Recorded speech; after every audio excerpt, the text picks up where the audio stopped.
Well, in a way, Buddhists should be, if I can use that word, dealing with it at all times.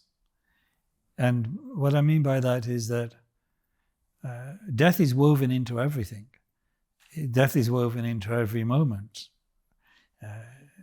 As Buddha said, all conditioned phenomena are impermanent. Everything that arises from the coming together of causing conditions is disintegrating in the moment it comes together. And we're not exempt from that universal impermanence of all conditioned phenomena, because our life is a conditioned phenomenon. It came together, our life began at conception when our bardo mind, our mind from the intermediate state, mixed with the elements of our parents. And from that moment of conception as an embryo, we've been dying.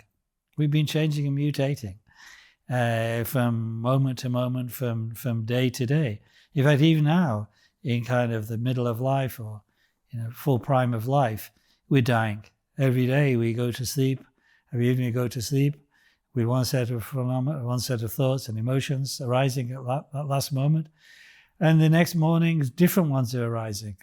They're not entirely new. They're kind of grown out of those previous ones, the thoughts and actions of the previous day, but they're not the same.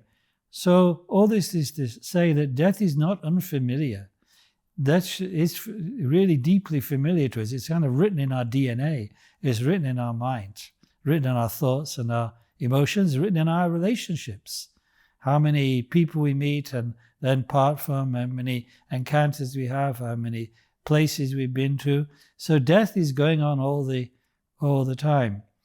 And by seeing it in that way, when the actual physical death happens, that kind of separation of our body and mind, as Justice Thomas says, when our mind checks out of the guest house of the body created from our parents' elements at conception, then it's not going to be such a terrible shock, such a kind of insult to us, so to speak, such a terrifying, punishing thing or something like that.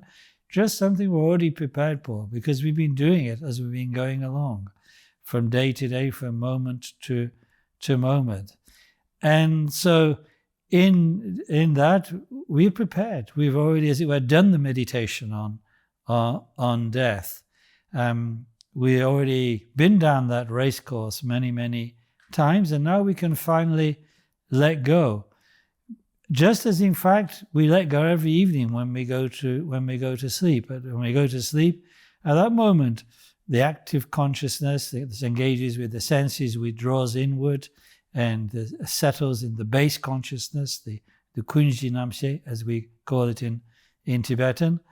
And then at that moment, as the kunji namshe settles in itself, then there is the moment of clear light, the moment of clear light and emptiness, which is our fundamental nature, fundamental basis of the mind of all beings. We settle in it each night.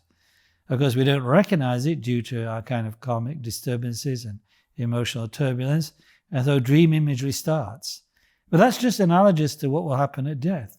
If we cannot recognize the moment of the clear light at the moment of death, due to our prior lack of training, our prior lack of habituation, then the karmic imagery fires up again in the bardo and eventually becomes so dense, so forceful, that it propels us into the next samsaric embodiment, be it as a human or whatever. And that, of course, is not is a continuum, a flow from the previous life. So while the physical death is the actual settling in the ground of reality, in the basic clear light, at the same time, there's no annihilation. The basic mind cannot be annihilated because it's formless and unproduced, without shape or color or location. It doesn't die. It continues to flow. If it doesn't recognize itself, of course, we don't become a Buddha at that point. We're propelled onwards by karma. But the flow of the mind stream will continue and will be propelled into the next life. So in that way, death is the end of one embodiment, the completion of one kind of sequence, a karmic sequence, But that completion is the seeds of the next stages of kind of experience, the next stages of samsaric life, be it in physical form or some other kind of form. So just as we don't fear the moment of the clear light that shines every night, however dimly for us at the moment of falling asleep, so there is really truly no need to fear the moment of death. And all our practice, all our meditation, all our mindfulness, in a way, is just being ready for that. Because that moment of death is also here in between each and every thought. Each and every thought that arises in our mind is like a kind of punctuation on the clear light mind itself. The clear light mind is always there.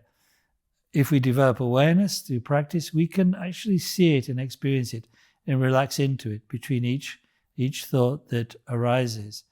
So therefore, the whole of our Buddhist spiritual life, in a way, is a preparation for death. And how we should go forward to that is, there's an opportunity to realize, to complete my practice at the time of death, if I've not completed it now. And out of that, then arise in a form stripped and freed from ego and its neurosis, and capable of serving others, because my potential for compassion and wisdom will flower at the time of death to the extent that I recognize the clear light mind.